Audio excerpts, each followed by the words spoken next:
Dans une série de playoffs assez surprenante, les Timberwolves de Minnesota, privés de Edwards et de DiVincenzo dès le match 4, ont éliminé les Nuggets de Denver en 6 matchs, eux qui étaient pourtant parmi les favoris à la victoire finale NBA. Les Wolves rejoignent donc les Spurs au second tour, qui sortent d'une série maîtrisée contre Portland, leur première gagnée en playoffs depuis 2017.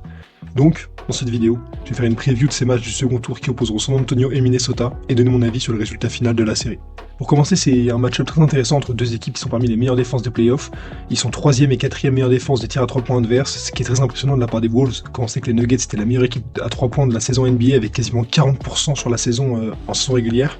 En plus de ça, ce sont 2 des 6 équipes qui ont concédé le moins de points dans la raquette au premier tour, symbolisé évidemment par les 2 pivots français, Gobert et Wembanyama, qui sont monstrueux défensivement depuis le début des playoffs, et même globalement sur tous leurs matchs NBA. Enfin, les Wolves sont de leur côté la meilleure équipe en termes de rebonds défensifs, avec 76% des rebonds défensifs attrapés, tandis que les Spurs sont la 2e équipe avec le plus de contres et la 6e équipe avec le plus d'interceptions par match également.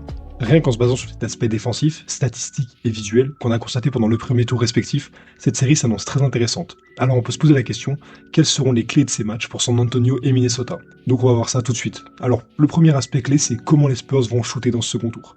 J'ai évoqué leur défense du 3 points adverse, mais en plus de ça, les Spurs ont été la meilleure équipe en termes de pourcentage à 3 points avec près de 42% de réussite. S'ils arrivent à maintenir une réussite aussi élevée, la série s'annonce compliquée pour n'importe quelle équipe qui se présentera face à eux. Ils ont montré une capacité à jouer collectivement pour trouver des tirs ouverts, notamment dans les matchs 3 et 4 où ils sont parvenus à remonter des déficits de quasiment 20 points en deuxième mi-temps par du jeu collectif, trouver des bons spots à 3 points avec plusieurs shooters comme Vassell, même Keldon Johnson, Champagny, etc., Harper, Castle, donc voilà.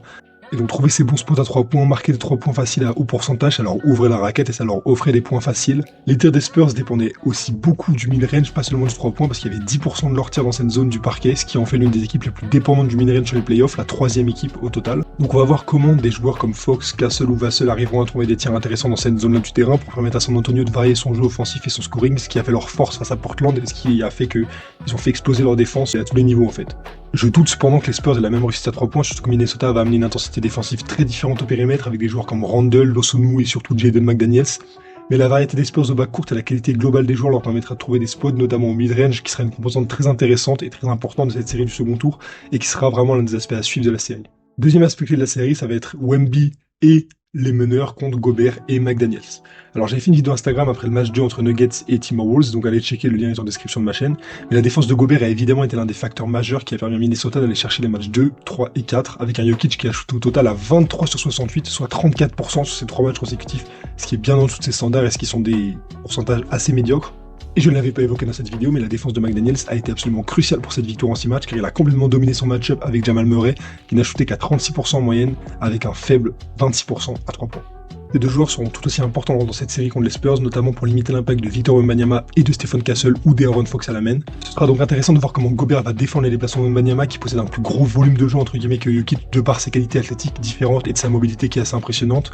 Comment Gobert va donc défendre la menace au lob et les déplacements extérieurs de Victor. L'impact qu'il aura sur sa réussite au tir sera crucial car c'est déjà une première étape pour limiter sa gravité offensivement qui est absolument exceptionnelle.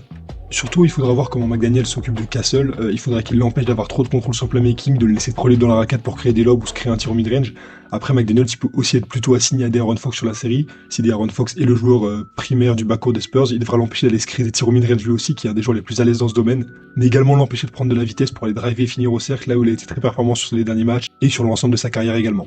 Après, sans DiVincenzo et Edwards, l'équation de la défense au périmètre est d'autant plus compliquée face aux Spurs qui ont une rotation très intéressante avec un Dylan Harper en sortie de banc qui est lui aussi un poison offensivement et un joueur avec beaucoup de variété au scoring dans les 3 niveaux tout simplement. En parlant des absents justement, le 3e et dernier aspect clé du match, quelle sera l'animation des Wolves sans Anthony Edwards? En effet, Edwards n'est prévu pour revenir qu'au match 4 ou 5, ce qui peut être un peu trop tard dans une série contre les Spurs. Donc comment va faire Minnesota avec moins de menaces à 3 points? Depuis le match 4 face à Denver, avec Anthony Edwards et DiVincenzo qui ont été absents, Minnesota, avec moins de menaces à 3 points du coup, a énormément appuyé sur du jeu dans la peinture.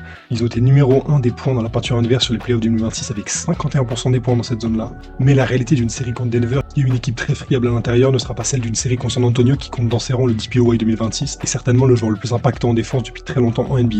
En effet, si on enlève le match 2 dans lequel Victor Wembanyama n'a joué que 12 minutes, il a eu 5 contres par match en moyenne contre Portland.